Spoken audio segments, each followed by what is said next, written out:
Good morning, traders and investors. Welcome to Monday's morning edition of Benzinga's Pre-Market Prep, brought to you by Options House. Joe, what do we got going on today's show? Well, you know what, Joel? Um, Time to toke up. It is Marijuana Monday. We have Alan Brochstein on the show today talking Grow Life and GW Pharmaceuticals. And then we have his counterpart, who's also a MarketFi maven, Rod David, the marijuana stock technical trader. So you guys will have two things in common, Joel, marijuana and technicals. Okay, all right. Well, what more could we ask for after the weekend, huh? You got me. I mean, I heard you went to Jersey Mike's on Saturday, though. I did on Brent his sub recommendation, and not bad. Service a little bit slow. They tried to put a little too much of that. What is it? Oil and vinegar, Brent, and seasoning on there. Mike's Way. Yep. Mike's way, yeah, but it wasn't too bad. Saw the former Lions coach in there, Jim Schwartz. I was going to give him a shout out, but they were too slow in making my sub, so didn't get a chance to. But hey, I upgraded my iPhone. I did the ISO 7. iOS 7. Yeah. That was that. I'm that sure was they're on like 7.4 and updates now. But we're glad you made it, Joel. You're in the club. I brought in my chief technology officer at the house to do it for me. Lisa? Correct. I was a little bit hesitant because didn't people have a bunch of problems with that? I mean, usually when there's software updates on anything, they're pretty slow, but people generally just don't like change very much. Okay. I thought you were gonna say Perry is your CTO No. or CT. She's a CBO, Chief Bark Officer. Okay. No? All right. Crickets on that one? She Joey? was barking a lot last night, so that's why I didn't want to bring it up. But okay, Dennis, you in the trade cave there? I'm here. Market trade up 7 points, and I'm looking at this as that same theme we had on Friday, pops to fade, and we're getting a pop here. And I'm looking at what I can fade here this morning because I know, like we were saying with Harlan on Wednesday, a lot of overhead resistance still up here. We're at 1867 on the S&P futures right now, but lots of supply in the 70s and a whole lot of supply at 1880. So looking for this area to thicken up in a lot of the stocks here. And if we get a bounce here this morning, could be a good opportunity here, guys. Uh, just trading at right near the intraday high from on Friday. Intraday high being what transpires between 9:30 and 4 p.m. 68 even was your intraday high. Above that, you have 73.75. That was your Globex high along with the triple close. So not putting a lot of significance on the 68 area, but 1873, 1874 should be good resistance if we could rally another 7, 8 points here in the session. We'll break into some individual stocks here in just a minute, but let's quickly go through gold and crude. Gold just slightly down here right now, clinging to that $1,300 psychological level here, Joel. After a decent rally the last couple days, obviously what the market does is going to dictate gold because the play in gold has been lately to move opposite to the market, which is historically what it does. So if the market starts to sell off here again today, I'd expect gold to start to rally, and obviously vice versa. I think I'm leaning toward the short side in the gold market. I think that. So are you bullish the stocks then? Yeah, I am. I was going to You're say. bullish? Yeah. Well, you're saying like rally to fade. I just don't. I just don't have that super rally fade mode this morning. I don't know why. So we probably will really go down. But thing on gold, I think it caught a bid at the end of last week. Based on turmoil in Russia, and you think something might happen over the weekend. It didn't, so things are kind of status quo over there. Gold did get over 1,300. That's like your psychological level is currently where we're trading. If you get up another $5-6 again, Friday's high 0520, we got the 0660 today's sessions. I think you'll find good resistance ahead of that. On the downside, really no major support, and you get down to 1290.40. That was your low on Friday. Crude was showing a little bit of weakness there on Friday. It's bouncing back here this morning, kind of in the middle of the range from where it was. Actually, it's still trading below where it was Thursday, but up where 101.20, so up 60 cents here on crude this morning. What's your thoughts here going forward on crude? I was watching that at the 6 o'clock open last night, and I saw the lower open, and it opened right into Friday's low, 10048, opened at 10049, and before I could get a bid in there at that level, took off about 15-20 cents in the first minute. So someone leaning on that 10048 level. You've rallied up into the mid 101s. I really don't see a relevant level there. I think I'll just stay away from it. But if it comes back down below 101, I may be tempted to try it on the short side. ExxonMobil and Chevron kind of held up relatively well despite crude being down about a buck. ExxonMobil and Chevron really didn't sell off that much on Friday. They were trying to get weak towards the end of the day, but actually closed not bad. ExxonMobil popped back, Chevron not as much, but XOM resistance very well defined on this. We've been talking about this seller Wow, look at that. 101. Yeah, and I just sold a couple hundred shares at 189. We're bidding there, so I actually just while I was just talking about it just now, I just whacked the pre-market bid there. 101 is obviously resistance. It's going to have trouble opening over there, but it's kind of getting a running start out of here today. And with crude trading up 60 cents and with the market up 6.5 points, I wonder if it doesn't do one of those. I'll take 101 out, shake out the people like me who just shorted ahead of it, go up to like 101.10 or 101.15, and then come back down. So maybe looking at it just obviously depends on what crude does too, but maybe, it takes out 101 and then fades back through 101. How much size is there at 101? There's 70,000 shares, but then it continues to grow through the pre-market. I think it's been about 100,000 shares. So that is significant for ExxonMobil. I think it'll struggle to open over that just because of the big size there. I don't know if it's going to have enough volume in the pre-market to even open over 101. But it all depends on crude here. I mean, we are opening up into that resistance, like you say, Joel, getting a little bit of a running start at it. It could possibly take it out here today. But what I mean by, just to clarify, running start, I mean if it closed at 10088 or 10089. Now it's trading up 48 cents in the pre-market on 2,000 shares. 200 are me. I mean on 2,000 shares. 2,000 shares is what it's trading on. So usually when we talk about that running start scenario, it's more if you get the close up there and you get a strong market follow through. How's it trading in relation to fair value?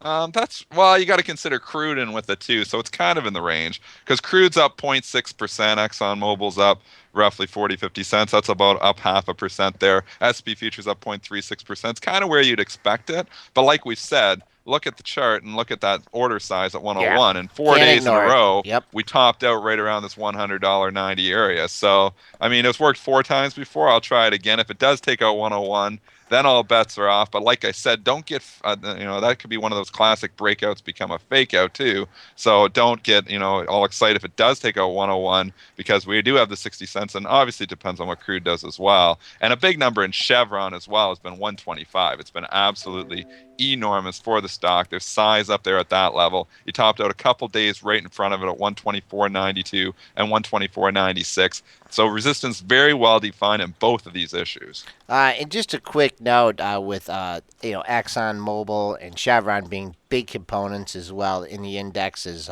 as well as Apple. Those two stocks did not even get to their lows from Thursday, even though the S&P had a considerable breakdown. ExxonMobil even opened like 7 cents from its low of the day and rallied.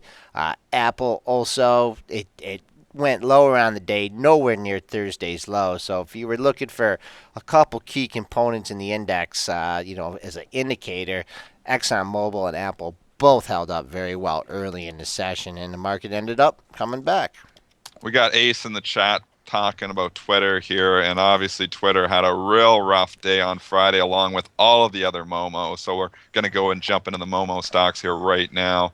Twitter had a few days of consolidation, but after the Facebook earnings, they really faded Facebook the next couple of days. You do have Twitter, I believe, is it this week, Brent? What day is it? Brent there? Brentster? Yeah, the Brentster is kicking. Morning, Dennis. Brentster, what day is Twitter's earnings here? Twitter is going to be tomorrow.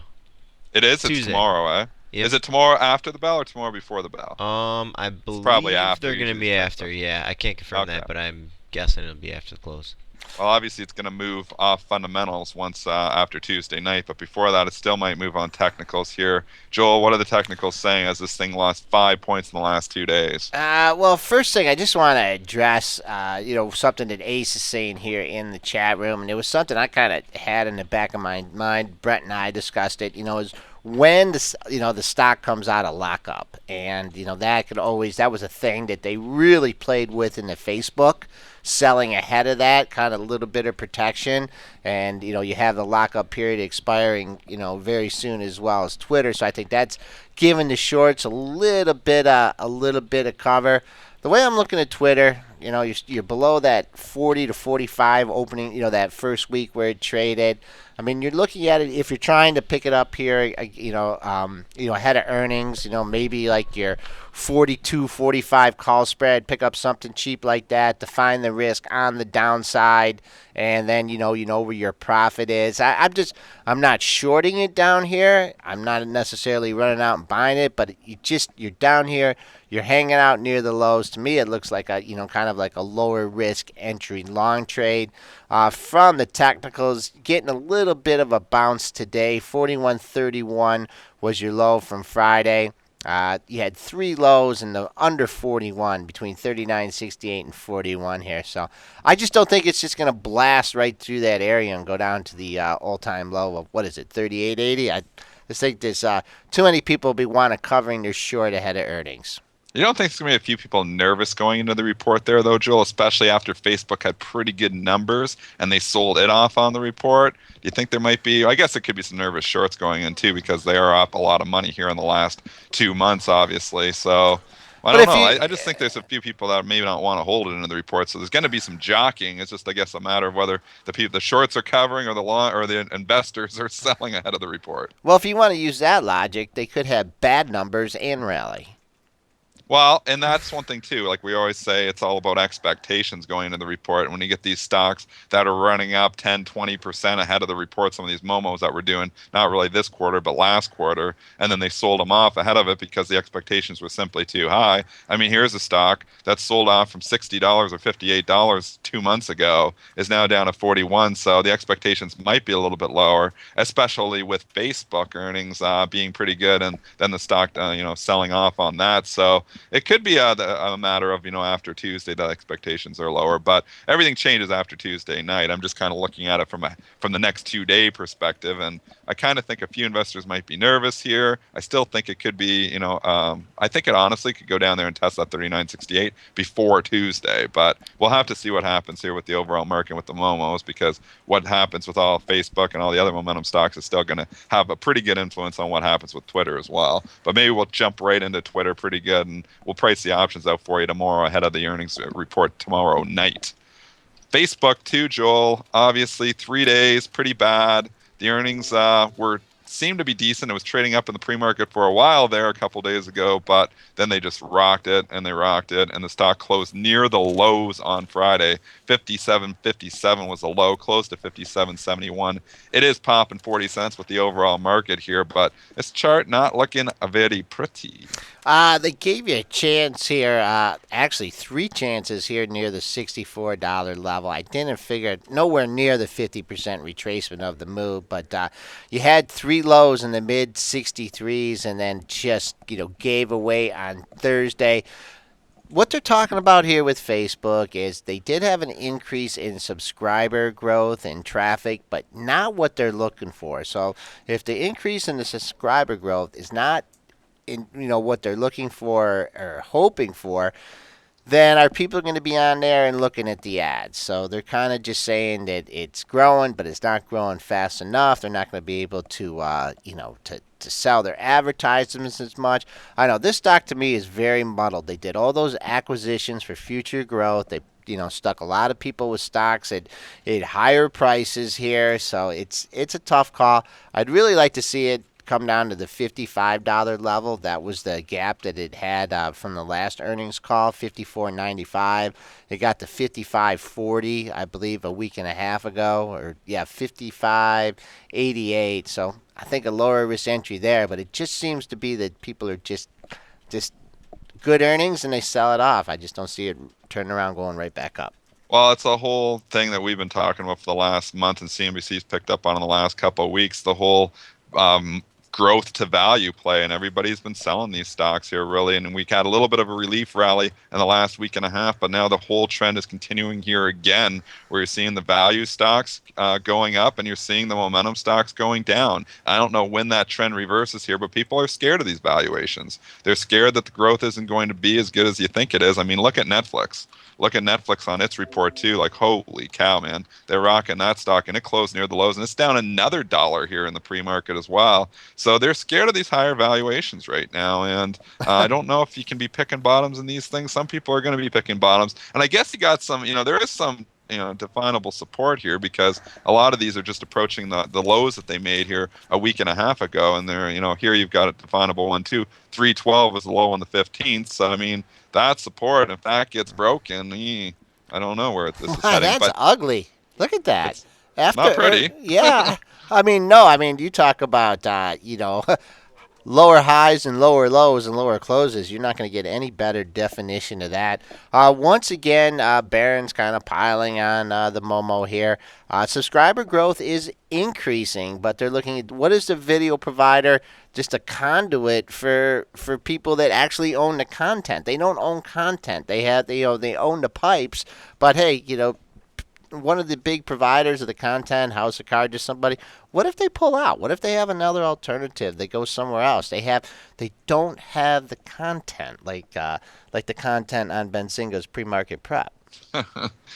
Just put this all in perspective, this last year and all these momentum stocks, and you look at this Netflix chart, bring it up look back to 2012, 2013.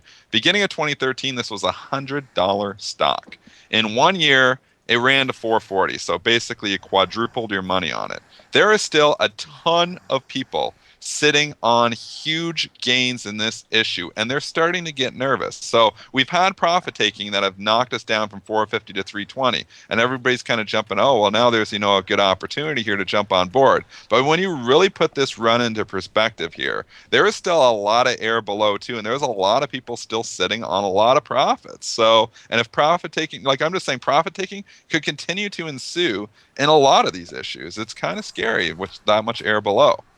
Below 300, I Oh, think I was this just is, gonna say. I was gonna yeah, say if you're giving people like a long-term number to look at, 300. You're yeah. right. And what's also interesting about that is back in 2011, remember when it had that swoon from 300 to under 100? I think it did that in like 15 or 20 trading sessions.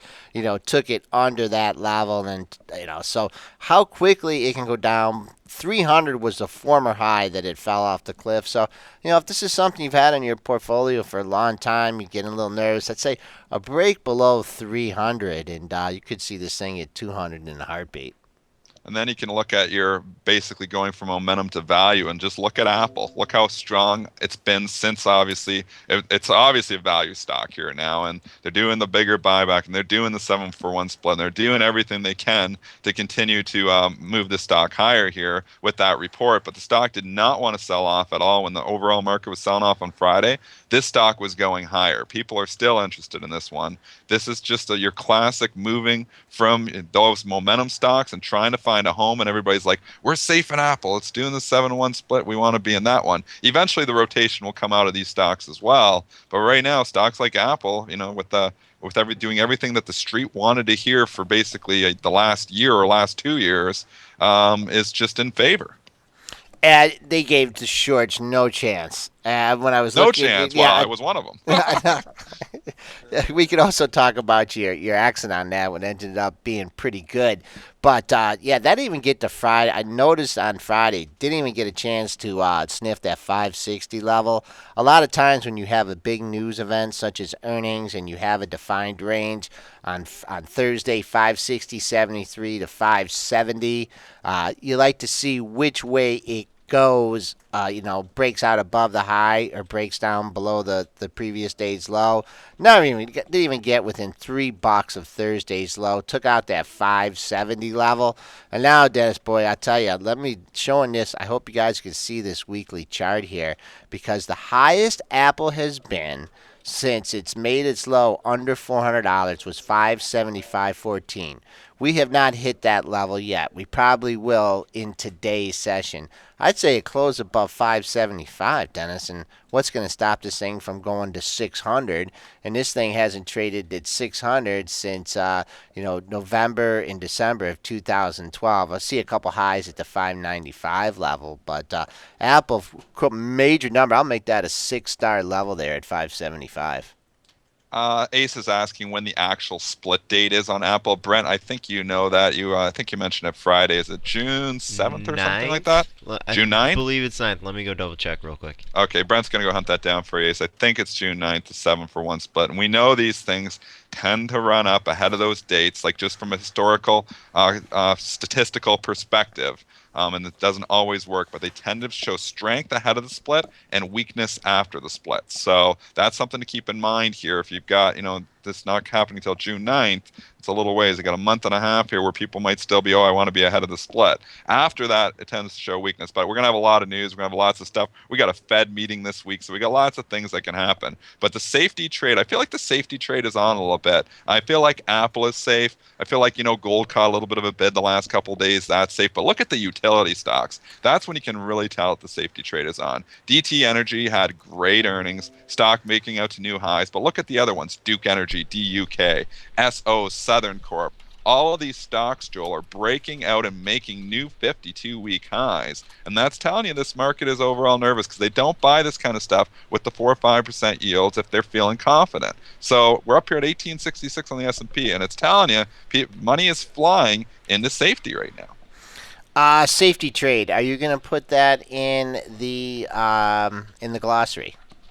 Yeah, I'll put safety trade down in the glossary and which stocks go to safety. And you want to look at the utilities, and you want to look at stocks like Kellogg's. They're sitting up there at all-time high, or near 52-week highs. Kellogg's, and you can just bring up any food stock, and you can just pretty much guarantee that they're going to be kicking around near the highs. So, and even the pharmaceuticals have been weak, obviously, just because the biotech's been breaking down. But look at Johnson & Johnson. That's sitting up near the highs. Procter & Gamble has been coming back, and Procter & Gamble, talk about that 82 level. We know that's absolutely enormous and continues to be enormous. But lots of the safety trade, I feel like the safety trade is on. Okay. Safety trade. So for Apple's split, we have a distribution date of June 9th. Record date will be June 2nd. Okay, there you go, Ace. So safety trade is the story here right now. We did have a couple of news items here. We'll move away from the momentum and the safety trade here for a bit. AstraZeneca and Pfizer, the saga continues here this morning. Pfizer coming out this morning and saying that they did bid for, or they didn't try to make a bid here for AstraZeneca, $76.62. AstraZeneca is rejecting that bid, saying it undervalues the company here. Brent, is there any other story with that, or did I cover that pretty good? Yeah, I think you did a good job, Dennis. Okay, so A Zebra N is trading up well above that 76.62 bid right now, which is obviously off the table because AstraZeneca is saying no, and it's trading at 79.78. So the buy on rumor people are really rewarded here. We talked about this last Monday, and if you bought the stock last Monday, you're basically up 13 points here after the rumor had already broke. So it's one of those scenarios where I hope a few people bought it there. I was not one of them. I wish I was. So where did they come in with the bid?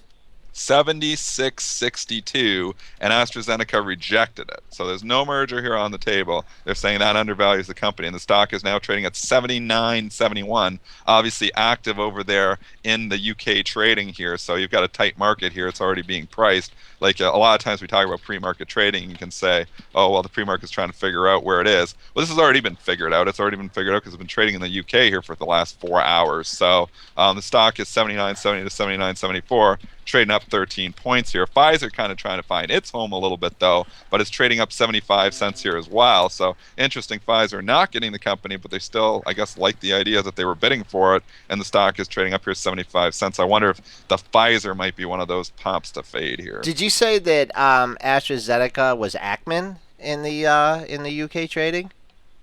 Was Well, I know he wasn't Ackman. That might have been a Freudian slip, but it's active. Active. Active is what. No, I know Freudian, you that. calling me out on the Freudian No, slip? no, I'm not. I just can't get over Ackman shenanigans last week and that, with that AGN deal and stuff. So I just wondered if he was, buying this stock, that he made a deal with Pfizer. Okay, here's the deal with Pfizer. You're gonna buy AZN. I'm gonna go and buy 10% AZN, Well, and then. starting bad rumors. Yeah, no, Wow.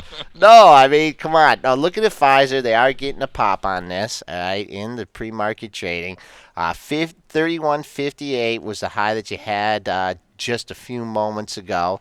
Looking at the daily charts here, just a nice pop up. You haven't been at 31.58 in quite some time. You did have a high at 31.71 on April 7th. That was the high. So I don't know, Dennis. How many times have you lost money shorting Pfizer up 50 cents on an opening print? Well, I tell you, I did it on Monday on this same news here. I shorted the open on Pfizer, and I was rewarded, but I could have been hurt. I should go back and look. I can't remember the exact prices there, but I think I got short like 30.75 and was immediately, like minutes after the open, was able to cover for a 30-cent gain. But then it actually did come back and bounce all the way back. So if it does what it did last Monday, it will probably it'll probably open up high, sell off 30, 40 cents, and then rally all the way back up to close near the highs at the end of the day. That's what it did last Monday. And sometimes history tends to repeat itself, especially on the same identical news that we just had. I'm having whole deja vu here. So if I'm playing it the same way, I'll short the opening print, try to cover for a 30, 40-cent gain. And then you should honestly, I didn't do this part, but rebuy, I guess, after the 30, 40 cents, because it seems to go back to those highs. So, but I don't know if I'll do it that way. But I might short the opening print. We'll have to see. But this thing is popping right now in the pre-market. It's at 31.60 here now. I tell you, this thing gets above 32 bucks. If it continued to go higher, there's resistance all over the place up there. A lot of nervous people in this Pfizer because it has been weak before this whole AstraZeneca saga started. And I think you'll have a few people that will be willing to take money off the table in the 32 area. Also, just the flip side of this is if there's, closed at 30.75 with a 30.80 high, had the 30.90 high the previous day, there might be a lot of like tardy stocks sitting around, low offers, 31.05, 31.10, 31.15. So there is a chance that, the designated market maker might jam this thing right at 9:30:01, scoop up all that stock, let's say in the lower 31s here, and take it up to the mid 31s. I know you don't see that as a possible scenario right now, but I know you will put out a two-sided market in this, hoping that you get the lower open and then you go up to the pre-market levels. I always play two-sided markets. I basically, a lot of times what I try to do in the pre-market trading is if I got a feel for where it is pre-market, I sometimes throw offers way above where it is pre-market at the New York Open and bids below. And just in case, for whatever reason, designated market maker opens it a little bit too high or a little bit too low. It's kind of like an old school trade. It's the one area that you still have a human being involved on the New York Opens is at the open and the close where they're still putting those prints there together. And I still think, there's opportunities there. And I'm still where I make a lot of money there is just by basically following those trades, like where it's priced pre-market and then comparing it to where it possibly opens on the New York price. So sometimes there's some pretty good opportunities there. I'm looking at this one, though, just from a technical perspective. And it gets in the 32s and, man, it's going to be really hard not to try a short up there. Did you see the GLW report at all here?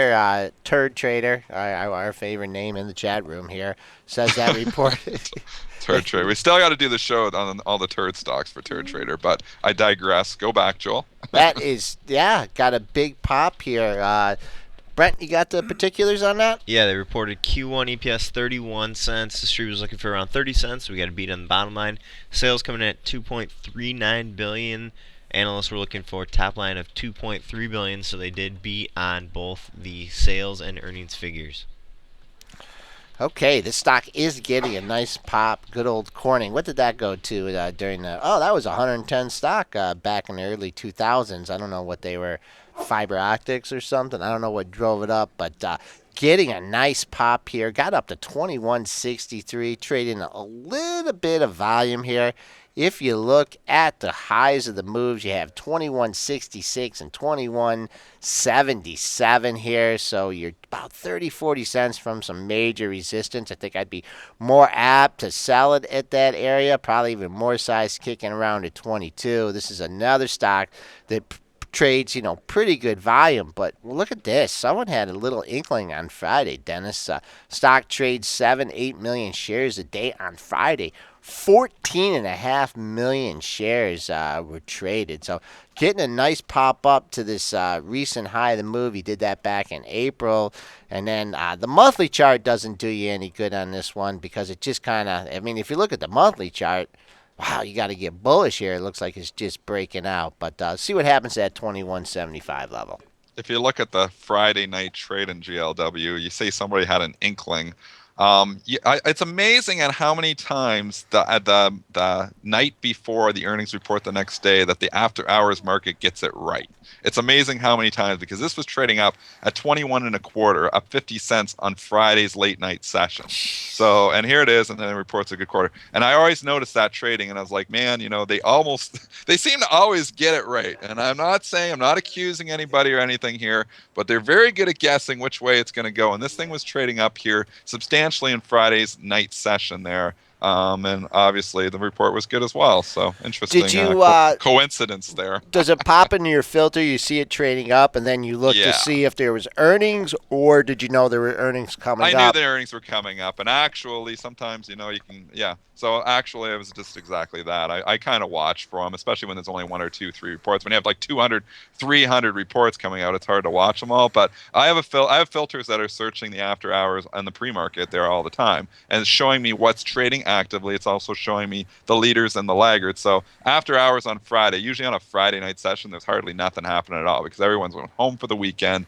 It's very, very boring trade. GLW is trading up, though. I just found it interesting. Oh, it's trading up 50 cents. I bet you, I was saying to myself, I bet you they report a pretty decent quarter on Monday. And lo and behold, they do. Hell of a coincidence. All right, now we know what Dennis does on his Friday nights at 8 o'clock. I have exciting Friday nights here, folks. Newmont, they're saying they terminated merger talks with Barrick. I didn't know they were even still having merger talks with Barrick.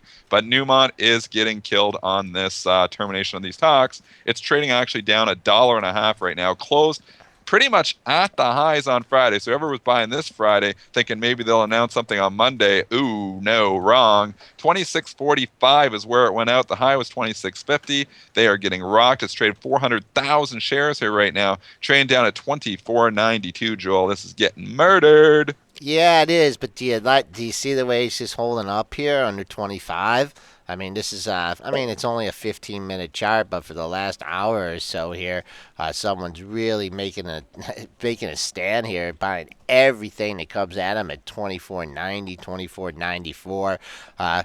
Who knows with this? Maybe they're going to turn around and try and buy Barracks now, do a Men's Warehouse, Joseph A. Bank. Yeah, that whole saga drive us crazy for 5-6 months though, but. Big drop here on Newmont. They took the air out of it. On the dailies, more apt to buy it at 24.80, 24.90 than to short it here. If you look for it to go back down to the level pre-merger here, before all the talks started, that was in the lower 24s here. So if you're pitting the value based on where it was before these talks started, you're looking at the lower 24s. 24.32 was your low on the 22nd. This guy's sitting at 24.90. You're right. He doesn't want to move. He's sitting there. He's got 100 shares bid right there, though. But it is an iceberg order because he's sitting there and it's buying. It just whacked at 1,900 shares and it didn't move. So I don't know how many he really wants to buy there at 24.90. But it looks like quite a bit of stock there. If they take him out, who knows? Well, now he just moved. So now you're making me 24.89. He just got out of the way, so he got filled on his orders. Can we cover a few stocks here in the chat here? Amazon week after earnings. I think that just goes back. To our whole back to the Momos. Yeah, back to the whole Momo thing. Very ugly. Lost $100 off his high. Makes you think it's never going back to 400 here.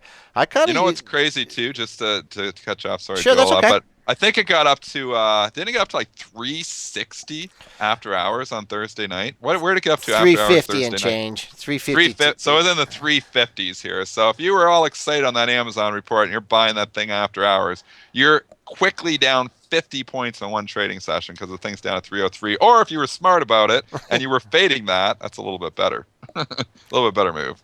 Okay. Hey guys, real quick, we are getting some breaking news on Bank of America. The stock is pretty much plunging right here. They are announcing, let me go find this press release real quick. They're announcing an adjustment to their estimated capital regulatory capital plans. They will be resubmitting their 2014 capital plan, and until then, they will be suspending their 2014 capital plan.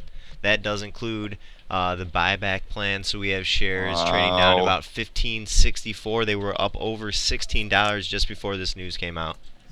Wow. And you talk about the momentum stocks being out of favor. The banks, we've been talking about them. They have been big time out of favor, and this is not going to help, Joel. This stock's trading down to 15.57 here right now. So getting absolutely murdered on this, trading shares like crazy as this news is breaking. This thing's trading thousands of shares a second here right now. 15.54 now. Wow, Joel, what's your thoughts here? Let's just keep an eye on. We did just make a pre-market plunging low here, 1550.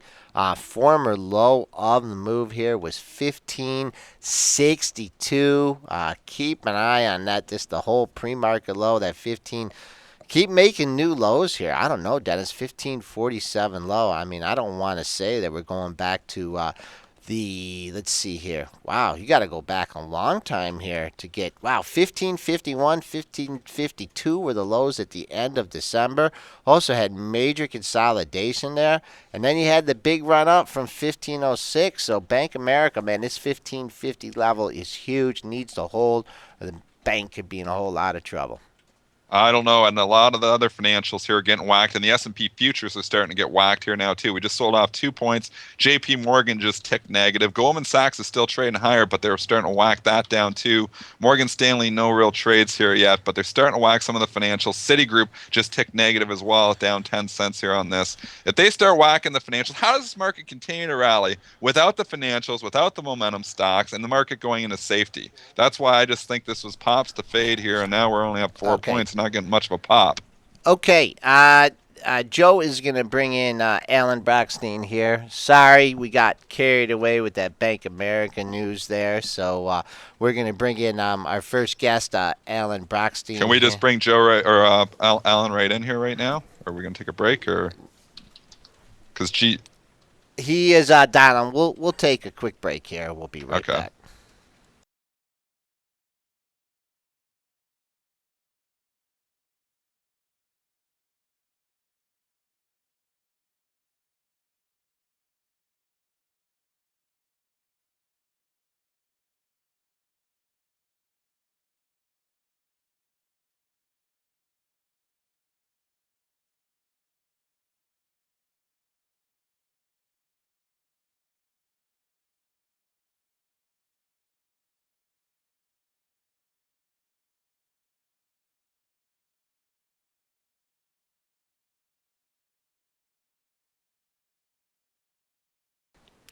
Welcome back, traders and investors. We have on the line Alan Brochstein of the 420 Investment Letter. And Alan, you've been one busy guy lately analyzing these stocks, huh? Is it starting to tire you out a little bit? Am I starting to tire out or the market? No, these stocks, I mean, with the news out every day, the halts, the GW, the Morgan Stanley upgrade, I mean, this it's exciting times. Honestly, I'm definitely not tiring out myself, but neither is the market. There's a lot going on. Okay. We've actually added, I added somebody, I think it was in March, and then we're about to announce our second hiring of an associate of mine. So we're real busy at 420 Investor. Do you do drug testing? Yeah, actually, it's funny. My friends at MarketFi, they wanted to play a joke on one of my interns. They wanted to tell him he had to submit to a drug test. And the thing is if he passed, then he would be hired. If he failed, then he wouldn't be able to work, they said. We don't have that rule, so no drug testing. Okay, GWPH. I mean, how did Morgan Stanley get that so right, Alan? I mean, come on. Because they're Morgan Stanley. Come on. How did they? Did that have you turning your head, or do you just not? I'm very skeptical about the way Wall Street works, and people have reported that was the first broker to cover it. But I know you know. Yep. That Bank of America Merrill Lynch covered it. Picked up coverage right at the high and goosed it to I did an almost the ninth. article. I So did an article on that. I did an right. art.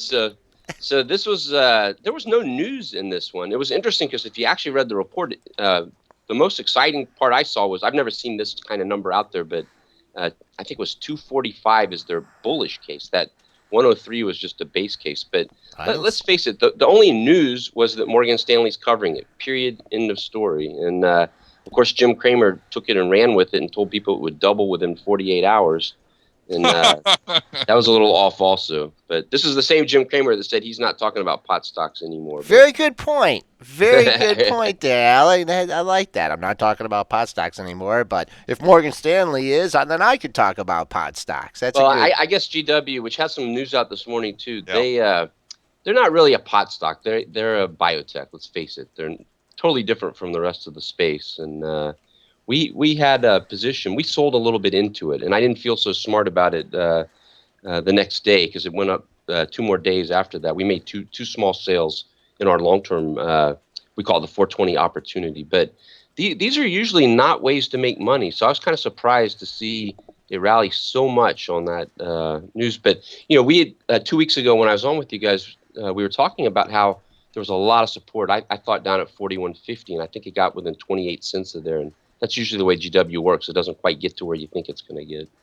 I was looking at this chart over the weekend, and I was looking at the big run it had, and it was digested, obviously, and was pulling back, and I was like, you know what? This thing pulls back the 60 area today. I was thinking maybe, I'm going to jump in and actually try for a trade. And then I come in, and I see this news, GW Pharmaceuticals, fast-tracking Sativex, and the stock is up 7 points. I'm like, ah! Because I was just eyeing it up here at the 60, and it just didn't quite give me a shot to get in there. And obviously now it bounces all the way back up here. So this news, you know anything about this Sativex? Yeah. So this is, it's funny. Back to that Morgan Stanley report, it kind of confirmed what others have been saying, which is the real value in GW is probably not in Sativex. It's even though that's the near-term catalyst, the real value is in this epilepsy drug, Epidiolex. But that's one of the great things about GW. They have a very rich pipeline, and Epidiolex received the potential to become an orphan drug status, which will give it exclusivity for I think 5 years in the United States. Wow.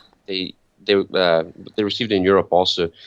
Being fast tracked, they still need to get the clinical trials, the results, but this is a pretty easy phase 3 study that they're in right now, and it's almost the exact same as their phase 2, and so it's not viewed as a very tough clinical trial in any event. But this is just a real sign that there's a lot of things going on at GW Pharma that are very substantive. In a sector where people are wondering if these companies are real or not, there's no question about GW Pharma being real. But as far as the price goes, it's interesting. Do you realize, I'm sure you guys look at the volume also, but I calculated almost $1 billion worth of this stock traded last week. Which is unbelievable, almost the full float. But, we noted that, and that was one thing that did not have, because a lot of times when you see like a big move like that, you want to fade it, because just instincts, all these years trading.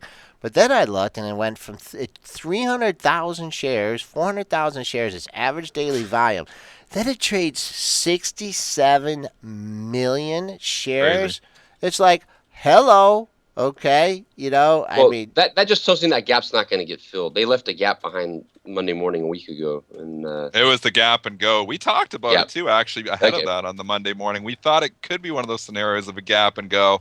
I just never thought it would be a gap and go 15 points. I thought maybe gap and go and run a few more points, but that would have been the buy. It opened at 50 and ran all the way to 65.97 that day. That was one of the best gap and goes I think I've ever seen. Yeah. Correction there, 6.7 million, but still a huge jump in volume there. Just real quickly, if we have any traders out there in the issue today, 72.30 was your initial pop here in the pre-market. Didn't quite get to your high from Thursday at 74.69. So if the rally continues through that 72.30 level, 74.69 was the high of the move. This current news is not taking it through that level. So just want traders to keep an eye on that. So, all right, moving off. Alan, just before we move on from GWPH, do you think this could be a scenario of another gap and go here today, or do you think I that don't this think news so. is kind of priced in? I think this is kind of priced in. Okay. There's some questions about what's going to happen if they get, we're still a year away from this, but if the FDA says yes and rescheduling and some issues like that, I mean, there's some broader issues that may impact this one down the road. But I don't think that. I think this is, the Epidiolex orphan status was actually bigger news to me, but it's another positive step, but I don't think it's that surprising. Okay, all right, and then going from the good to the bad here, and we've had a couple halts over the last couple weeks. Never a good sign for stocks. Grow Life, the latest one here to catch the scrutiny of the U.S. government here. Plunged on that news here. Poor boy, trading 21 cents here. Alan, what's your outlook for Grow Life? Well, so for the sector in general, we talked about this 2 weeks ago. This was the fifth halt, the third SEC filer. The first three names weren't really well known. The fourth name was actually one of the better names in the space that we've talked about before. That's the one that's tied to the business development company FULL, but there we're talking about CANN. Grow Life, which we talked about 2 weeks ago, is the most widely held name in the sector of the penny stocks, and so there's some questions out there as what's going on. And the company came out with a press release and a video statement right before the trading reopened, and really pointed to this being a third-party issue, saying there's no investigation. It's a real mystery. I spent the 2 weeks. I talked to the SEC. I talked to customers. I talked to competitors, the company. Who else did I talk to?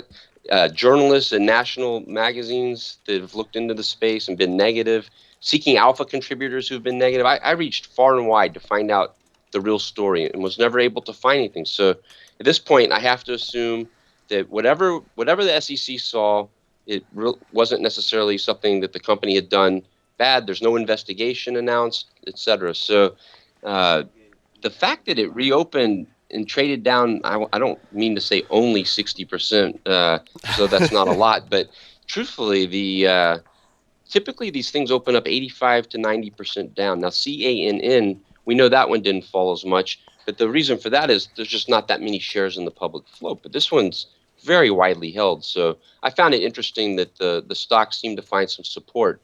It traded, I think, 110, 111 million shares. To do the math on that, it was like over 20. It was almost $25 million actually. So you don't usually see stocks kick to the gray trading $25 million. So that's a positive, I think, for the sector. We'll see how it plays out. I'm hoping, that the company is just maintains its focus and stays on track, and this doesn't deter them from what they've been How are they going to working turn on. things around? I mean, this is the streets view. I mean, they got this thing down to a dime.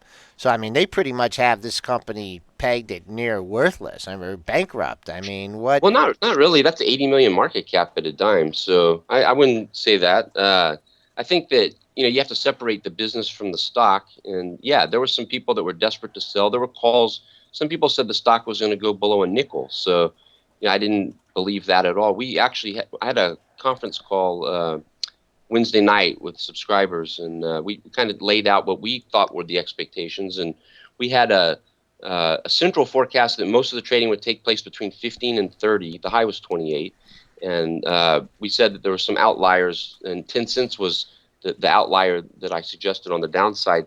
There was an opening trade near there, but almost all the trading was at 15 cents or higher. That was kind of an off trade, but I don't know. I don't think there was any sort of message like you guys said. It's not.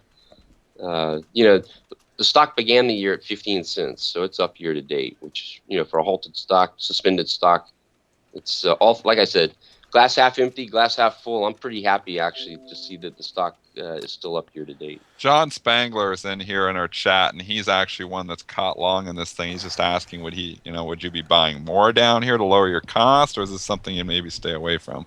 So no, well, so we have at 420 Investor we have two different models. One's kind of a trading oriented one, and the other's longer term. And it's easier to probably explain the other one, the longer term one. But in any event, for both of those, we did add positions the long-term one at 22 cents. I think it was at about 10:15 in the morning, if I'm not mistaken. And then on the trading one late in the day, we had it at 21 cents. So that's my view. I kind of view it as an opportunity. Are you going to get rich quick? I doubt it.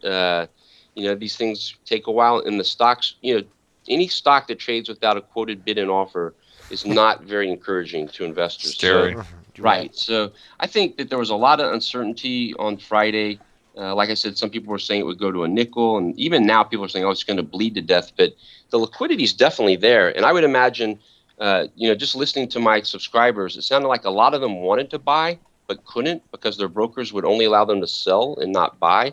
So that's an interesting dynamic. It'll take a while for that to change, or they'll open up accounts somewhere else. But I know that, I think Scottrade, you had to call it in. Merrill Lynch wouldn't let you buy it. I heard a lot of stories like that. So we'll see how it plays out. But, when you look out 2 to 3 months from now, hopefully, the requotation can start within 30 days. It probably won't happen that fast. They have to reapply for their market makers. But, as we look out, if there's no issues that arise out of this and the company continues to execute on its business plan, I think investors will look past this. That CANN rallied as high as, I think, $26 after going from 29 to, it opened near 7 briefly, but really traded from 10 to 20 that first day after it reopened, which is April 10th, and traded, like I said, almost all the way back to even. So I think, I'm not a penny stock guy. I know that the history of penny stocks is when you get suspended,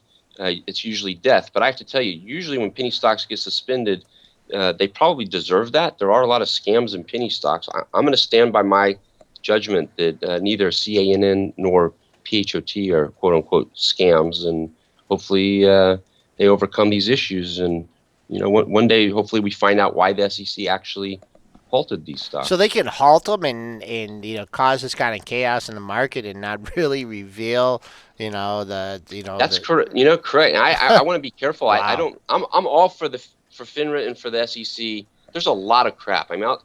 There's a stock. It is so obviously fake to me. I just reported them to the SEC. I don't expect to ever hear back from them. I don't expect them to act. I don't understand exactly why they act on certain things and why they don't on others. But there's there are many people out there who think that the SEC wanted to cool off the sector. I don't have evidence of that, but it wouldn't surprise me. And you can't sue the SEC for this. Companies really have no recourse. They have no right to demand any information. The SEC acts in the interests of the public, and they can do what they want, basically. And so I don't know that there were no issues. According to Grow Life, they believe it relates to something with a third party. That was the case with Advanced Cannabis Solutions, that it was tied up with an affiliate is the exact word, but an outside shareholder. I don't know what the circumstances are for sure in either of these, but the SEC doesn't have to say. Alan, before we let you go, I always like to get my FITX update from you. Obviously, I live down the road there. That's right. From where this huge facility is being built by FITX, and I always take a drive by it and I look, and there is a ton of construction going on there. Obviously, they're doing this growing facility here. Did you talk, or is there any updates here on FITX in the last couple of weeks? So since I spoke to you, we had a great event in New York City that was two subscribers from 420 Investor got behind this evening and arranged for 4 companies to speak, and I was there as well. And we had 170 people at Chelsea Piers in New York City. And one of the guys that was there was the CEO of Creative Edge Nutrition, Bill Shaban, and he spoke during dinner.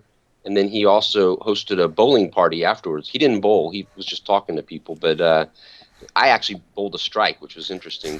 That's a whole nother story, but I'm not much of a bowler, but great party. But to answer your question, there's 2 catalysts there. 3 things have come up since we last spoke. 2 catalysts remain the same, which are he's promised audits by the end of this month, and hopefully they deliver on that. That will allow them to uplist, and he spoke about that at that event. The other thing is that there should be an inspection of this facility soon. It hasn't been announced yet, but that obviously would be a huge catalyst as well. The third thing that came up was he appointed John Germanario as independent chairman, as well as added a new independent director as well. So this is a company that historically I never would have looked at this company. The pink sheet, never made money, looked just like garbage. But the debate here is this project real? And then the secondary debate is if it is real, which I think it is, how big can it be to be a large marijuana producer in a regulated country like Canada? So we'll see how it plays out, but I think the company's cleaning up, and it continues to be a pretty polarizing stock. People love it or people hate it, and I'm probably in the middle. I don't stand up on my desk and shout "Go Fittix" every day, but I think the company's gonna do much better than the Bears think. Yeah, did you have a lot of high scores at that bowling match? Yeah, funny. There were. I'm not going to comment on that Okay. one. All right. Kyle was out there and he said it was very informative and that, a lot of people, they're really focused on the sector and, they got to hear the good news and the bad news and the indifferent, Alan. And I really appreciate your coverage of the sector. You recognize, the potential problems with it, the stocks that are involved. And I think it's great the coverage that you give. And, investors are fortunate enough to have, someone that's, trying to follow as much of an unbiased perspective, and it's a tough industry to cover, and I think you do a great job at it. Thanks. We are trying to peer through the smoke and find the real winners, I guess. Okay. All right, All right. Alan. Thanks, guys. Y'all have a good week. All right. Thank you. Alan Brochstein of the 420 Investor Level. I'll tell you that GWPH, Dennis, I know you like to do things from a long-term perspective, and it's just all over the map. Do you have a long-term strategy on it, or just I did before You the day. did? I wanted to buy the dang thing at $60. I was going to throw some in there. I was looking, well, it's got a $1 billion market cap, but I was like, Alan says this is best of breed. I was like, I'm going to nibble on this because this is maybe the pullback to buy, and it closed obviously $62, and I was like getting ready to put my limit out there at 60 to do a little investment in this thing, and kaboom, it's at 70. So Tough. obviously I don't have any investment strategy on this thing now because it didn't get to my price. So I just Okay. sit back, and when you miss your stock, you miss your trade, and I missed that one. So I'm disappointed. I was actually going to put it on for a trade and an investment at 60, and didn't happen. Didn't happen. No chance. Another thing, Alan, too, I remember when he was talking about this stock, when we've had him on a few times, and he had talked about that $41 level being potential support. But another thing that stood out in my mind, too, is he talked about a huge secondary that the stock did at like 35, 36 bucks. And, a lot of people that do those secondaries, are holding the issue for a long time. And he didn't think there was going to be any pain for those people until it got below 36, and never did. It turned around and it's gone north. So maybe we'll get a couple days of consolidation and find a better entry point here. Boy, we got a lot of stocks popping up in the chart here, Dennis. So I'm just gonna put you up, take a look at them, and we'll make a few comments. And we only have a few minutes here before Rod David comes on to the marijuana. Actually, I wouldn't mind talking about some of these imbalances Okay, here, go ahead. because there is some enormous imbalances here this morning. And this is the information that moves the prices in the pre-market. This is stuff they don't talk about on CNBC.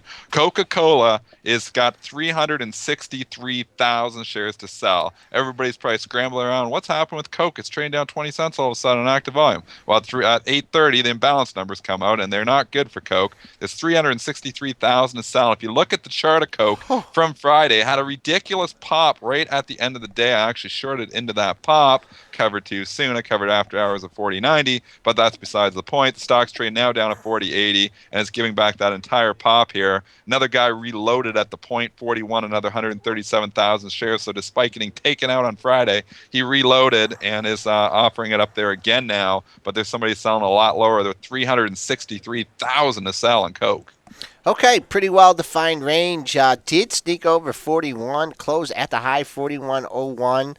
Last 5 lows within a 20-cent range, and the last 3 highs up there near the $41 level. Just I'm not buying this thing at 40.75 or 40.70. If this is going to push it down, I'd like to see it much closer to those series of lows at the 40.50 level. Couple other quick ones, just then we'll get to some of these stocks you were talking about in the chat. But Pfizer, 135,000 to buy, which would be expected. AIG, 100,000 to buy. You were talking about that one with Barron's covered it this weekend, so that's why AIG is trading higher. What did they say? Want to double or something? Double in 5 years. Got to own it now. The Barron's likes AIG, and that's what's causing it to pop up here. Bank of America, obviously 228,000 to sell with the weakness. Just looking at the other financials just quickly here, because obviously the news in Bank of America. JP Morgan, 37,000 to buy. It was a good fade on Friday. I'm going to probably be playing it from a fade perspective there again. The stock opens higher. I might be looking at it as a short. Citigroup, 18,000 to sell. So some of these financials are starting to show some sell imbalances with the market, obviously, and Bank of America trading down significantly. A lot of highs above 56. Last four highs above 56 for J.P. Morgan. I don't think you're going to get a shot to do that. Keep an eye on the downside here, though. J.P. Morgan, three lows in a row: 55, 56, 55, 64. With that bad Bank of America news here, would not like to be long this issue under 55, 56. Could be getting down to that 55 even level. Had three lows in a row from 54.94 to 55.01. Just looking here, there's a few stocks in the chat there, Joel. I'm just trying to look and scroll down here. I know you were pointing them out there. Which ones were you looking at, Joel? Oh man, Johnny Spangler was just. He was throwing out. Yeah, a whole I know. That, Hey, John, we can't do your whole portfolio here. I wish we had 2 hours. We could go through all these, but. The first one was ACI Arch Coal, just developing some support here. Came down hard off the $5 level, so if it can hang in here at the 440, 450 level, actually lower than that, you had 433 the low on Friday. Selling kind of taking easy here. I'd like to see it hold right here 440 and perhaps take a turn north, but we're running into the 9 o'clock hour here, and we're going to need to bring on Rod David of the Marijuana Technical Trader. So we need to get Rod on the line here, so we're going to take one quick break. We'll be right back.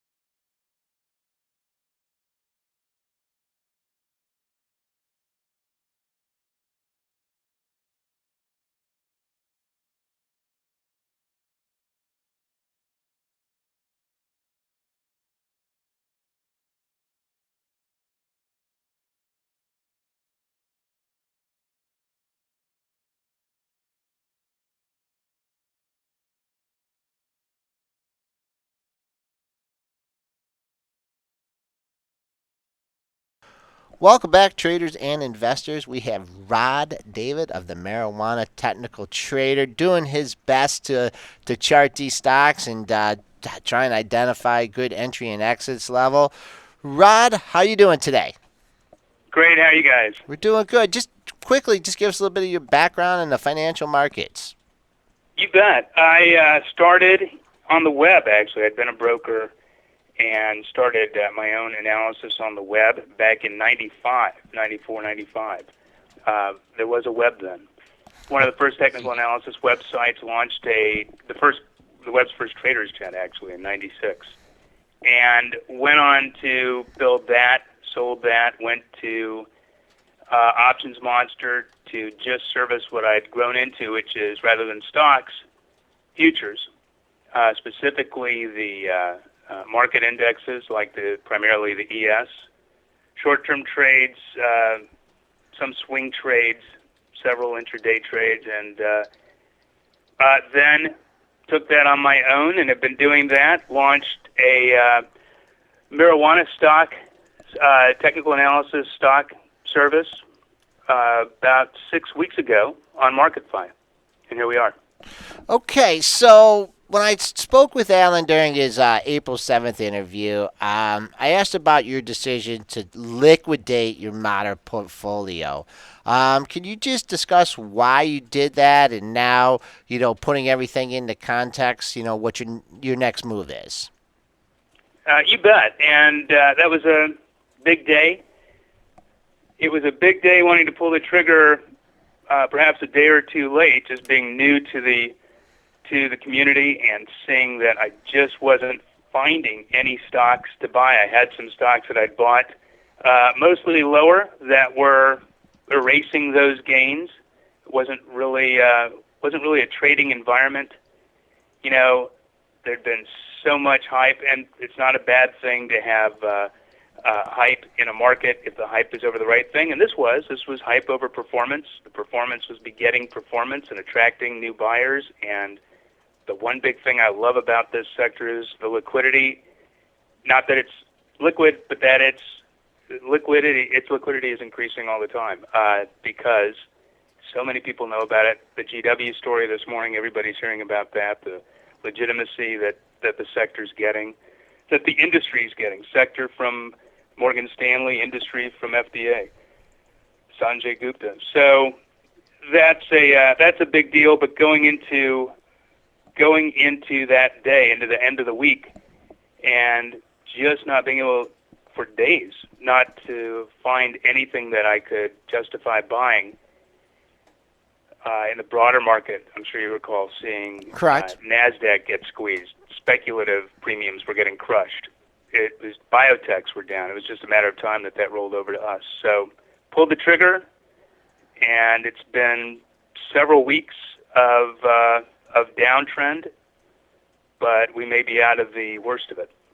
Okay, so I mean, when you're looking at this in the context of some of the, some of the patterns you've seen in biotech in 1990 and the internet in 1995, I mean, if you're drawing some comparisons to that, I mean, then you're, as far as potential upside here, I mean, those are, come two of the most major bull runs we've ever had in any individual sector. I mean, is that, from going to liquidating your portfolio to now, making that kind of comparison there? I mean, are you confident with that kind of projection? You bet. First of two things. Number one, it's a trading portfolio, and the move sidestepped premium or collapses in the sector. You can see easily, double digit, first of all. 50%, 70% losses among stocks in the sector. Some of them, the bigger performers that I feel comfortable not having participated in. I think a lot of the community have voiced the same appreciation for not being exposed or not having been as much exposed. But also, that's just the pattern. That's what I saw in the biotechs in 90. First they exploded, of course, and they exploded not for the same reason necessarily, but for the same reason specifically. And what I mean is, it wasn't an influx of public money so much as in 90 it was Hoffman LaRoche buying, I think it was 2/3 of Genentech. Genentech was the biggest biotech, and it represented about half the total market cap of all biotechs. The rest of them were the penny stocks or dollar stocks that we see today in the cannabis sector. And suddenly all these fund managers that had that money in Genentech, because they had to have their safe money, they had to be in Genentech, and they had to have that exposure. They wanted the exposure to biotechs, suddenly had to reinvest elsewhere in the sector. And that created the same patterns, the same exact patterns that we saw on the way up from last year into the first quarter of this year in the cannabis sector. So they too went through their own cathartic peaking. Suddenly everybody's in, or prices have risen too fast, and rather than scaring people into the stocks, they scare them out, and there's nobody left to support the pullbacks, and then we get through one of these protracted declines. So it's good it's just a cleansing effect. I'm sure you've seen dozens of these in individual stocks in sectors through the years. But what happens now, you know how the rising tide lifts all ships. Well, some of these ships are sunk. Some of the less discerning decisions that were made to get into stocks and push them unsustainably higher through March or into March's peaks, those stocks, maybe on closer scrutiny, won't attract the same kind of buying at this level. So it's going to be a little slower start. I think April 15 was a watershed day for stocks. There really wasn't any big news. It was just a low. There was pretty wanton selling, almost the inverse of what we saw at the high. Had a bounce off of there, and I think we are just now finishing a pullback. But But kind of like the same thing in biotech and internet. I won't go through that analogy, Right. but the same idea that now you've got all this legitimacy with Morgan Stanley coming on GWPH, and GWPH performing like that to pretty much say, look, there is this pent-up buying pressure and this interest in having something credible to be in that sector. And now the FDA, of course, with its fast track, it's not saying we find you legitimate, but it is an air of legitimacy. Okay, I Rod, mean, with go the ahead, Dennis. GWPH there, Dennis Dicker. With the GWPH, obviously Morgan Stanley put this 103 price target up there on the stock. I think it was 103. Do you see that as as a price target that you would look at on this too? And do you also see Alan Brochstein's on the show often, and he always talks about this being best of breed. Do you see that as the case with GWPH as well? Absolutely. I liked GWPH when I started following the sector last year at 12. Love it. I think the company's great, and I have no problems with that at all. I don't analyze the company, so take that endorsement with a grain of salt. But, like Alan said, I listened to a little bit of his interview earlier. I think he said the only news from Morgan Stanley, really, because Alan's been on this way ahead of everybody. The only news was that Morgan Stanley is covering it. So a lot of that reaction up, of course, was a reaction to Morgan Stanley covering it, to the news being more disseminated. And even this morning's news, while it's generating a pop, and just let me make sure it's clear, I shorted GW last week, Thursday, into the close around 67 and change.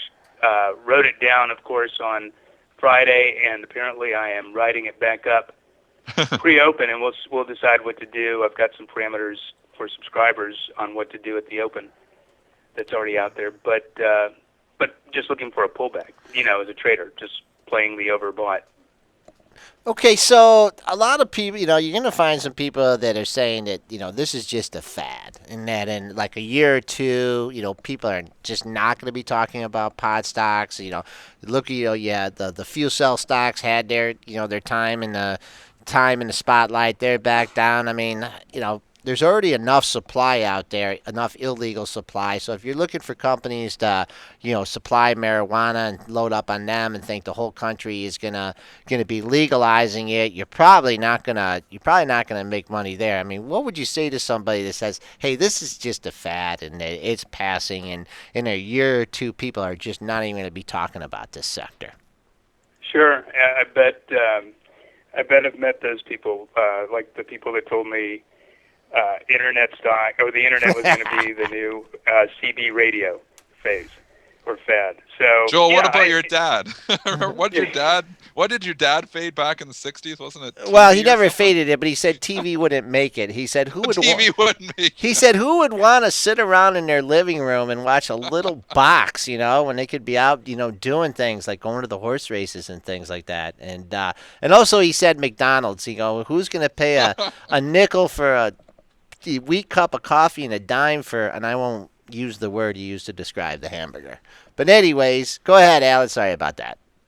Well, Not I'm Alan, with him, Rod, actually, Rod, sorry.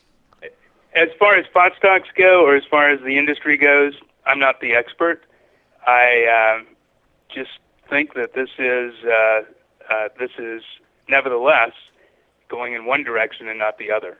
Whatever the pace is another issue. Whatever the societal pushback, the political ramifications, those are obstacles, I suppose, along the road, and real issues that matter to real people, and they should.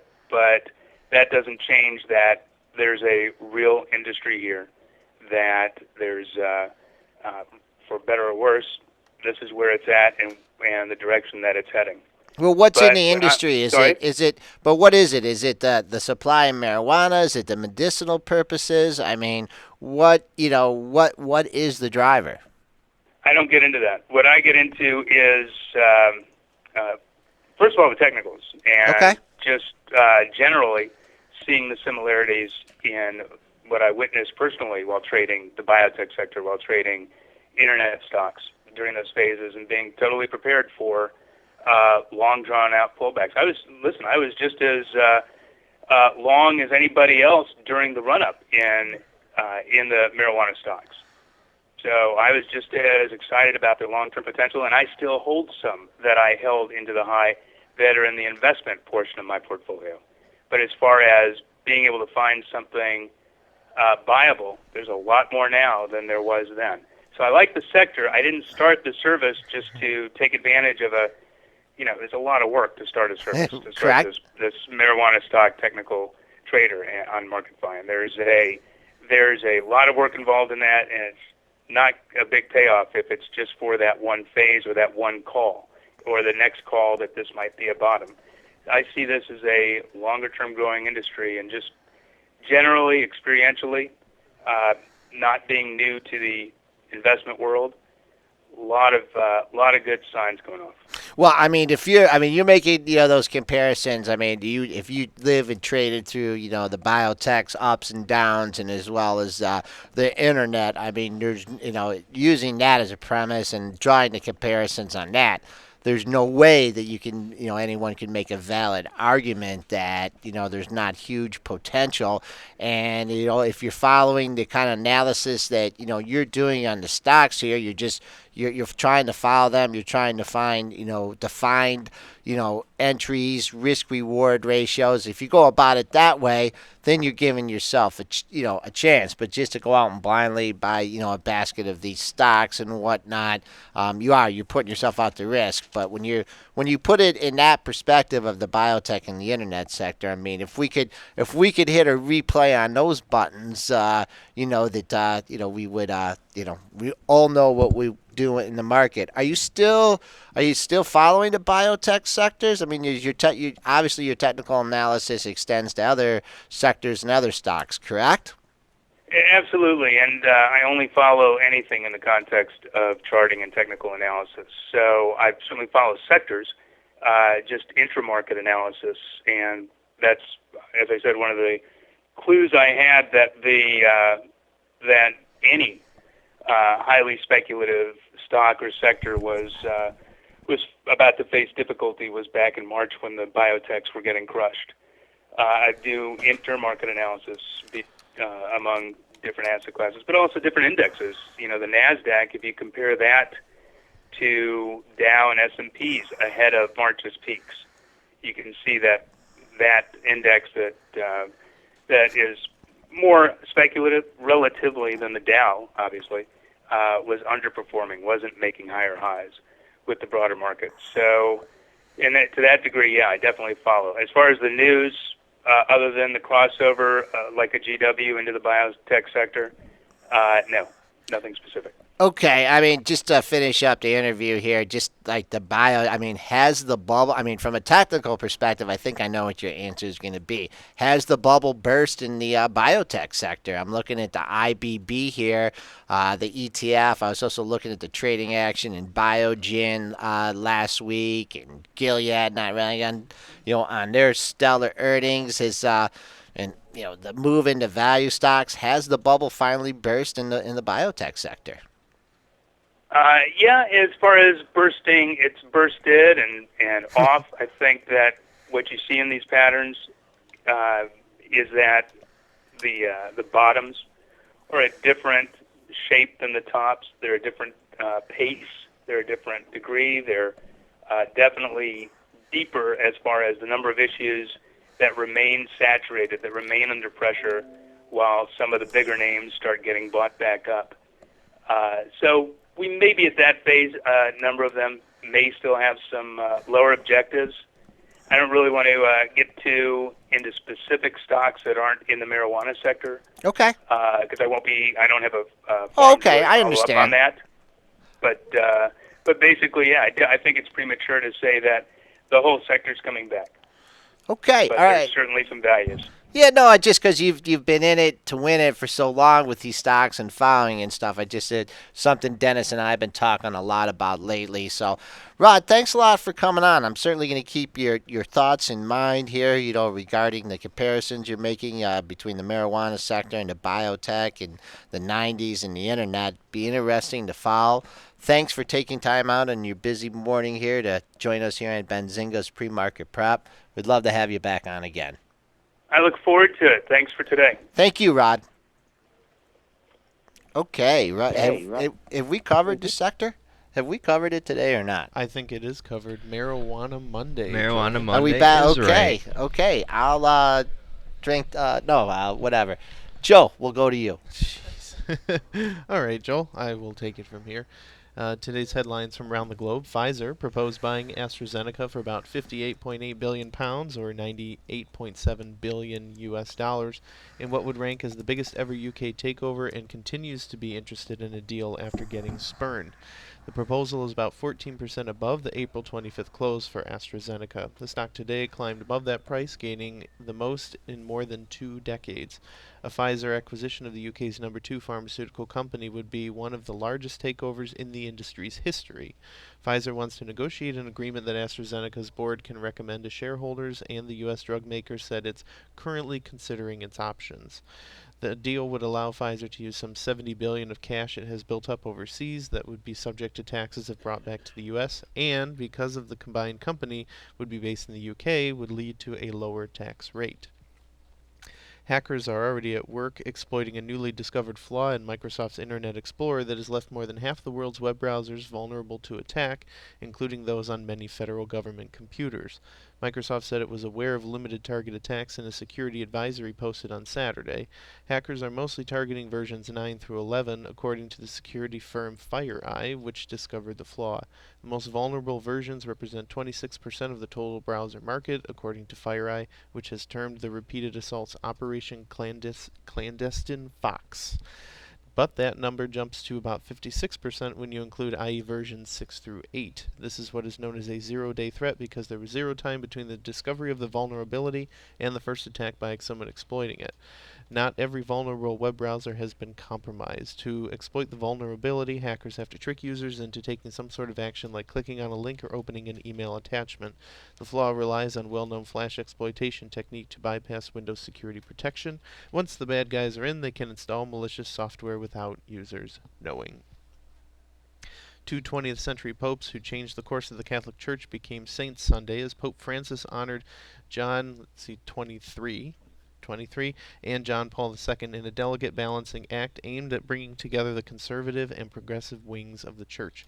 As if to drive the message of unity home, Francis invited retired Pope Benedict XVI to join him on the altar of St. Peter's Square, the first time a reigning and retired pope have celebrated Mass together in public in the 2,000-year history of the church. An estimated 800,000 people, many of them from John Paul's native Poland, filled St. Peter's, the streets around it, and bridges over the Tiber River. Tiber. Thank you, Brent, our resident geographist. Is that the term? That is a very prestigious title. I will accept that, sir. Thank you. You got it, Brent.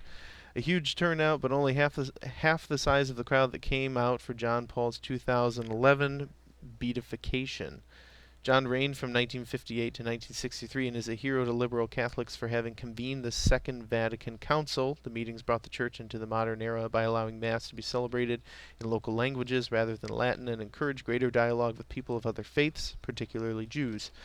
During his globe-trotting quarter-century papacy, John Paul II helped topple communism and invigorated a new generation of Catholics, while his defense of core church teaching on abortion, marriage, and other hot-button issues heartened conservatives after the turbulent 1960s. In cable news, Comcast said it would shed 3.9 million video customers as part of its proposed $45 billion merger with Time Warner Cable, with Charter Communications buying 1.4 million. A source familiar with the deal said Charter would pay $7.3 billion for the subscribers and that the overall divestment was worth about $20 billion. The other 2.5 million subscribers included in the divestment will be taken on by a new publicly traded company dubbed SpinCo for now that will be spun off by Comcast. Comcast shareholders, including former Time Warner Cable shareholders, will own about 67% of SpinCo, while a reorganized Charter would own about 33%. The proposed spin-off of the customers is part of a plan by Comcast to win regulatory approval for its merger with Time Warner Cable, and would result in the merged company having less than 30% of residential paid TV subscribers in the United States. Time Warner Cable had 11.2 million residential video subscribers as of March 31st, while Comcast had 22.6 million video customers. And Lyft, the on-demand ride-sharing app best known by the fuzzy pink mustaches on its cars, is launching its service in 24 new U.S. markets. The expansion nearly doubles the startup's U.S. markets and includes smaller cities such as Fresno, California, Lincoln, Nebraska, and Corpus Christi, Texas. The move comes as rival Uber is expanding internationally with a launch in Beijing earlier this week. San Francisco-based Lyft says it is now available in 60 U.S. cities, up from just one, San Francisco, at the beginning of 2013. Uber, meanwhile, is available in 100 cities worldwide. And Dr. Jack Ramsay has passed away at the age of 89 after a 15-year battle with cancer. Ramsay, one of the most well-respected men in basketball, was a member of the Naismith Memorial Basketball Hall of Fame after coaching for 21 seasons. He is most widely known for his work as a broadcaster on ESPN and winning the 1977 NBA title with the Portland Trail Blazers. Earlier this season, Trailblazers head coach Terry Stotts honored Ramsay by wearing an old-school plaid jacket. I think Brent has the same one. I love those dang jackets. Yeah, you sure do. So, just a reminder, ladies and gentlemen, the show would not be possible without our friends at Options House. That'll give you 150 commission-free trades just for signing up for an account through this page. So, looks like we have a page reorganization. There's buttons at the top and still at the bottom right. Click on through, open an Options House account, get those 150 commission-free trades just because you listen to Benzinga's Pre-Market Prep. And Brent, Mr. Plaid Jacket over here, is going to take it away with the rating changes. Huh? I watched Anchorman 2 this weekend, and there were like multiple jackets where I was like, wow, I could really use a jacket just like that. I haven't seen it yet. It was okay. Yeah, I wasn't unpleasantly surprised or anything. It worked. I think it worked. It worked. All right, good enough. Good enough. All right, so some of the top upgrades, downgrades. This morning we do about 5 minutes before the opening bell. Pretty volatile here following that B of A announcement. We spiked down about 3 points on the S&P 500 futures. We bounced off of 1863. We're sitting around 1864 and a quarter just before the open. Let me start with some of the top downgrades this morning. Joel, are you ready?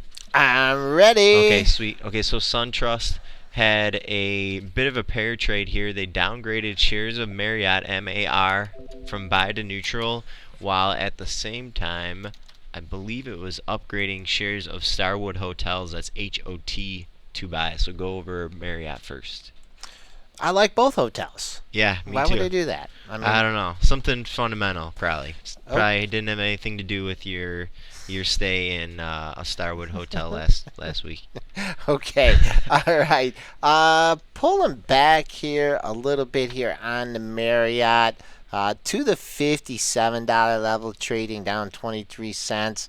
I don't know. Kind of like to see it hold 57 here. Stocks just made a nice run up, had a new all-time high, 57.65 to 85. I think anybody in the stock sitting on a lot of profits. I don't think it's any need to hit the exit button under 56 though. If you don't want to see another point lopped off its share price, you might want to take a look at it because there's 3 lows between 55.99 and 56.17.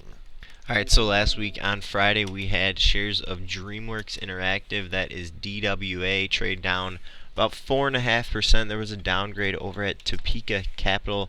This morning we are getting some follow through, down another 3%. An analyst over at Bank of America downgraded the stock to underperform, also cut the price target to $22. Delta Whiskey Alpha is the ticker on DreamWorks. These thinner stocks, when the street starts ganging up on them like this, two pretty noted firms, I don't think that's a trend that you want to fight here. Some people want to be the contrarian, but you're right. It's just tough. Yeah. It's just tough. So, did they do Toy Story? No, that was Pixar. That's Pixar. That's yeah, Pixar. Yeah. Okay, it's the last animated. Close but no cigar. Yeah, that was the last animated movie I saw. Okay. But trading down again here, just a spotty trade here, down. Not a lot of volume, 25.55. Wow, what an important support level this thing took out. 26. Yeah. Does that just jump out? Because Dennis talks about that a lot, Brad. 26. That's just like, oh, wow. Wow, that thing just took out 26. Yeah. I think you might get a rally back to that $26 level because 26.55 was yesterday's low here. And that's where we bounced, right? Yeah. Well, we got to 25.86, and there was some trades at 26, and then it went down to 25.85. So I don't know. I guess just longer term, I'd like to see it get above that support at 26 here. Only a couple thousand shares have knocked this thing down in the pre-market. So not a big believer on the short side. See what happens at 26 if you're a longer term investor. Alrighty. So I'm trying to make my decision here. I'm going to let's go with this Panera downgrade. Longbow, downgrading shares of Panera to underperform. That's right, folks. That is the equivalent of a sell rating slapped on by Longbow. We have Panera shares trading down about almost $2.25 right here. Putting some pressure on it. Pre-market low, 165.57. Can't ignore this 165 level here. Huge been long-term support. Touched that level after coming off the 190 high. Coming back down here again. We'll see what happens here. 165. If that level doesn't hold up over the next couple days here, could be making its longer-term move down to 165. I hear some dinging. Oh, ringy-dingy here. S&P's still holding up despite that Bank America news. Let's go right to the Bank America here. It came out with the news, and it was not good news by any stretch of the imagination. Definitely not. They took it down in the pre-market here. Just selling, just careless selling here. Took it down in the pre-market. We are coming up on the pre-market low, folks. We hit 15.17 in the pre-market. Got a little bounce here, trying to hold up at 15.20, 15.18 the low. We are about to 15.17. We just matched the pre-market low here. Lower we go, 15.13 here. I'll tell you, this thing, I thought it might go to 15. I didn't think it would go to 15 immediately. 15.06 was your low on 12.18. So, I don't know. I just think it's going to get tough here between 15. What's the low right now? 15.15? 15.13, I see. Yeah, 15.13. And bow.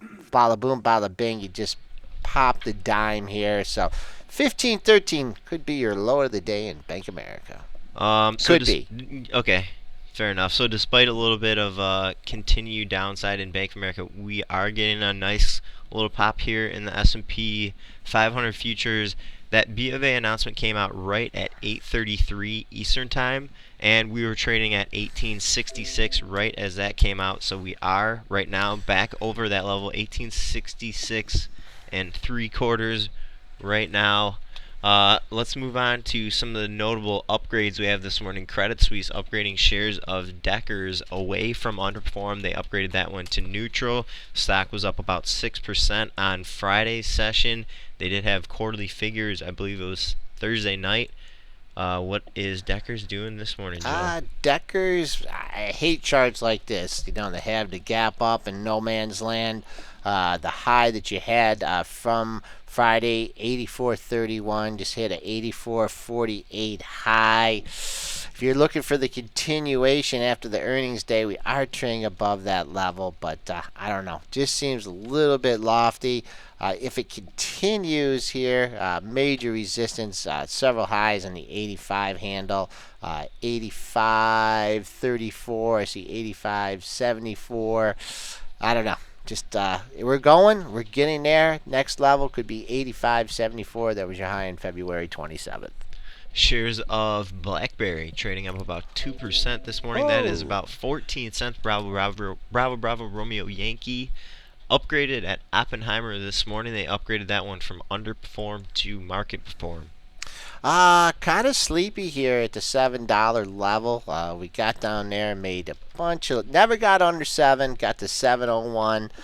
Dennis's, whole market, whole number theory holding up there.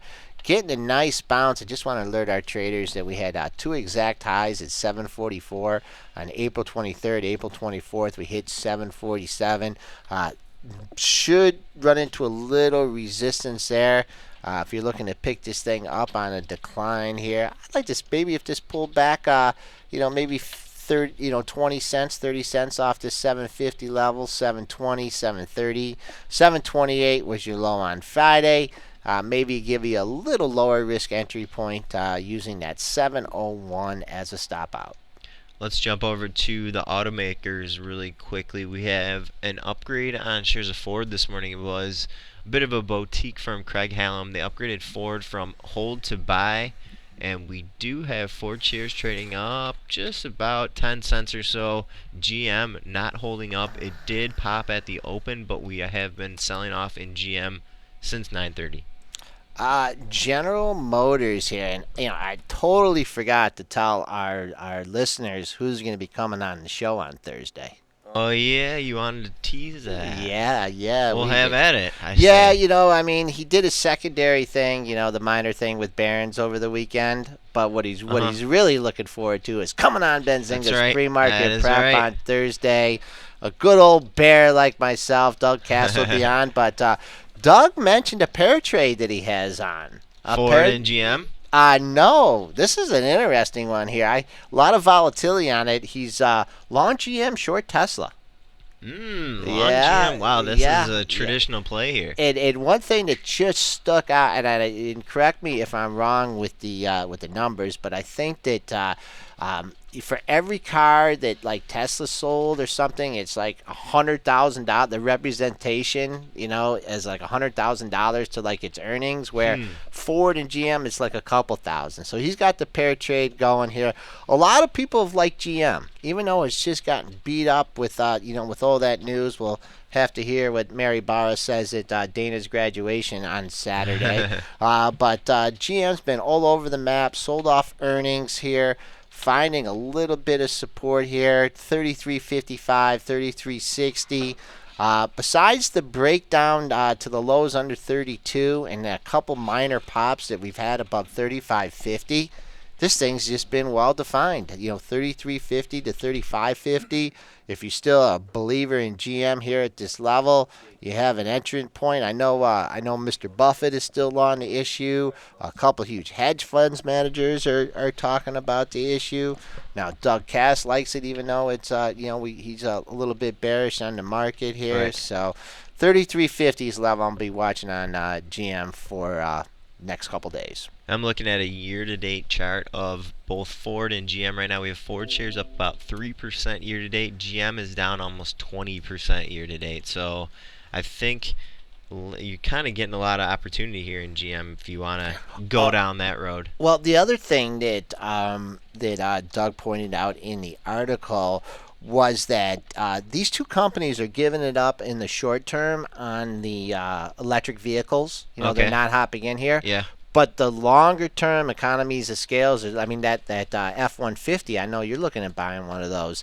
They're going to be doing well, I don't know if they're going to use electric, but they are looking. These companies are making longer term investments.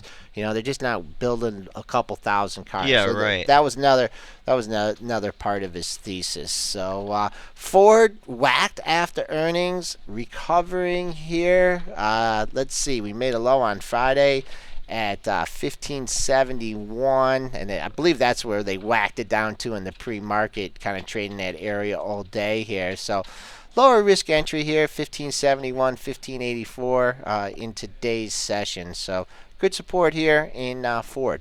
All right, so Jake's ready to come on. I got one more for you, though, Joe. One more upgrade. It is a pretty notable one. Deutsche Bank upgrading shares of Baidu to buy this morning. Believe it or not. Baidu to buy. Okay, here. Wild Chinese internet stock here. This is one that is not on my radar too often. Trading lower here, 155.72. They just whacked. This was an upgrade or a downgrade, Brent? Did you get this right? This was an upgrade. It is an upgrade. Yep. An upgrade to fade might be the theme of this one.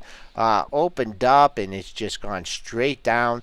155.72 has been the low. Really, the only thing you might be holding on to if you're looking for support, 154.58 was the low on April 24th, and then another low at 152.10. And I couldn't have been wrong. Well, I could have been more wrong on the Bank of America. Did get down to 1506. Still getting some pops here, weighing in on the overall market. But enough of me and Brent. It's time to bring Jake in. What's going on, Joel? Not much. Sorry How'd the about our weekend treat you? rants. Oh, not too bad. Not too bad. Just did some things, around the house. Nothing real exciting. Started to move Emily out of Michigan State. That's Mhm. gonna continue this week, and then got to move some stuff out of Ann Arbor. So I gotcha. All busy right. guy. Indeed, indeed. Well, Bank of America continues to fall down here. I don't know what your most recent look at it was, but it bounced off of 1506. We're now down. I guess that's over a 5% drop. Seeing any stock like this take a hit like that, it's crazy. So at 1514 is the last trade I'm seeing right now. So getting a little bit of a bounce here, but it really crashed down after that announcement. You had the initial spike down, took it below 1560, and ever since then the bears have just been winning this fight. So you zoom out to the a longer term chart, back, let's say, 15 sessions or so, you're seeing that high of 1757. Looking at this, where we're now at 1515, and it's quite a drop here. Jake, you know what this looks like? It's just that there is some serious long-term investors that are running scared from this. I mean, that the price action that you saw in the pre-market was just, get me blank out of this stock, and it's just continuing here. I'm looking at the day. We've traded 85 million on Friday, 74 million, and if this is right, please correct me if I'm wrong. We've already traded 55 million. Is that And We right? Bank had- of America 55 and a half. I Yeah, see, actually. yeah. People I was about are. to say, yeah, my scanner has 18.1 million in the pre-market, Wow. and that was before the market. It was 20 minutes before the market opened is the last time I got that reading. So that sounds about right. And the NQs and S&Ps are both spiking down right now. S&P is sitting right around S&P is 1860, getting so that's kind of killed. interesting. We're down about 7 points in just the last few minutes on the S&P 500 futures. I mean, it's just. I mean, there are people who are saying, "Okay, I'm done with Bank America. Okay, this is whatever reasons, whatever fundamental reasons people had for holding this stock." And I haven't been able. Brent broke the news here, but it's just like we're done. We're Well, out. I mean, if you think about it, let's say this is actually someone I saw on Twitter that was a holder, but they had bought it back at $6, right? So they've gotten it up to 16, and then they see some bad news. I mean, there's your trigger to take profits. I mean, you're already out at almost a triple right now, even down in the 15s. You're sitting at an awesome gain. I think there might be a lot of holders from the $6 range, $7, even $8 range, saying, all right, you know what? It's time for me to get out because I've been holding it this whole time, and maybe they want to rotate over to a more healthy bank for the financial side of their portfolio, or maybe a different speculative play. Maybe they're going to go after something like Citi or something like that. But Oh yeah, what a good move! I'm gonna yeah, right. I'm gonna sell Bank of America and maybe throw a little AIG in my portfolio too. Like I said, very speculative. But yeah, I mean, I don't know. Maybe they're rotating into a different financial. I'm just gonna kind of pull up some of the other financial Now, names here. Jake, that is such an excellent point because and this kind of goes back to the theme that Dennis and I have been talking about, with the biotech sector. I mean, they're okay. Biogen, well, it's at 285, and one investor perspective was, oh my God, I'm down $100 because it went up to 360. But that's not the truth. The truth is that all the people that are in from much lower prices, if you happen to buy it on that run up, now with Bank America having this kind of day and this kind of downside action, sure, it might go back up someday and fill the gap. But hey, now you have bad news, and now you're gonna have to. The bad news is announced. You don't know what the bad news is. So Not who knows really, if they come no. out with a recapitalization plan, and it's It might be 2 years before they start distributing income again. I hope not. I mean, hope not. obviously that's purely Yeah, speculative, right, but right. you've got a lot of other healthy financial plays out there. If you want to go after someone like Goldman right now, which I mean, it's at 156 right now, which I think a lot of people would say that could be a bargain for Goldman, especially after they just hit it out of the park on that earnings report, in my opinion. And then you've got J.P. Morgan, you've got some other big names out there too that have been doing pretty well in the past couple of years. So why not rotate? You know what Dennis's comment is? Huh. Rotating financials, they're killing all of them. Yeah, they are dropping. I mean, I thought maybe you would get some rotation into other names, but they are dropping. I mean, that could be. I wonder if that's just hanging us down here on the S&P futures in general. But it looks like 1860 held. That's what I was just going to ask, Joe. We had a low at 1853 on Friday. Give us a downside level here. You know what? I don't know if we're going to have the gas to get there. It's important you mentioned that 1860 level because that was the close from Friday. And it dipped a few points below there in the pre-market to 1858, but 1860 has held up here as of right now in the session here. So if you're still trying to shrug off all this news and saying, hey, it's not that bad, Bank of America is recapitalizing. Just one other thing to add on that. What if they're not what if someone else comes out with their capitalization? I really had no idea where this was coming from when I seen the news, when I broke the news, because I thought this just happened. This was like 2 weeks ago, right? Well, I don't know. They just waited to react to it now. You gotta wonder what that really means. But yeah, I'm kind of looking at the VIX right now, and we got a little bit of a spike. It fell as low as 14, not quite 14, but in the low 14s in the pre-market. Now we're at 1448. Kind of a big rally since last week on Tuesday session. We had that low of 1290. So VIX is coming back up here as we've got a little bit of fear coming back in on the market. So definitely kind of interesting there. Gold not really showing any strength. It's sitting around 1300. Silver still below $20. Can't seem to get back up there. Joe, what do you think for today's session? We've got some, I'd watch the financials. I mean, the financials, initially, they rocked it. They rocked the S&Ps initially. That was a down move.